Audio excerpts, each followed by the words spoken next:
Uçan bir kuşlar.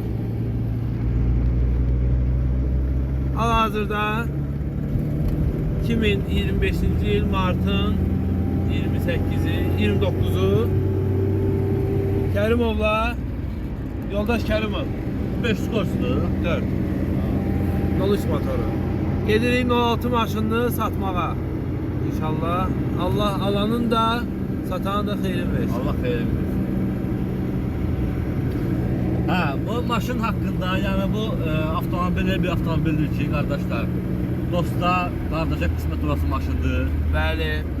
Çok bereketli. Biraz tormuzu yoktu, ehtiyatlı olmak lazım. Tormuzu zəifdir biraz. Tormuzu zəifdir. O da Jitkeystone deyir. Ha, Üstü bağlı. Bağlı Şey, mı? Bağlı mı? Bağlı mı? Üstü mü? Üstü dedi mi? Dedim mi? Deməli bütün YouTube atacağım. Bütün YouTube tamaşaçılarımızdan xahiş edirik like, done, zınqrov. Zıngılov.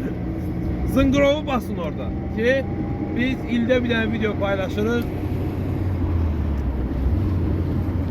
Heç olmasa baxın, xəbərdar olun. Bakı şəhəri gündən-günə gözəlləşir.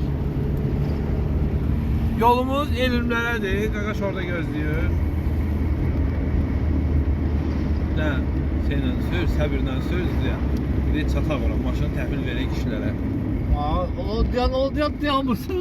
Ne işləyən buraya? Sən tormuzu yaxşı bastı. Tormuzda da. Mən elə bir çətinlik çəkmədim o gün Sumqayıta gedib gəldim. Zaten o gün başa qapaz vururdu. Başıma qafası vurdu ki sürüm, yavaş sürürdüm.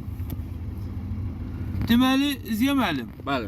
Ziya müəllim, sizin ümumiyyətlə bu vaz maşınları haqqında fikriniz, ağzınız diliniz quruyub. Bəli, nə deyə bilərsiniz bu vaz maşınları haqqında ki, bugünə planımız nədir? Bugün planımız maşına aparaq sataq. Bəli, gedək kişinin pulunu verək. Kişinin pulunu verək. Ondan sonra da ki Allah kərimdir. Allah kərimdir. Ha, ondan sonraki proseslər, ha. Bizim işimiz var. 8 noyabr.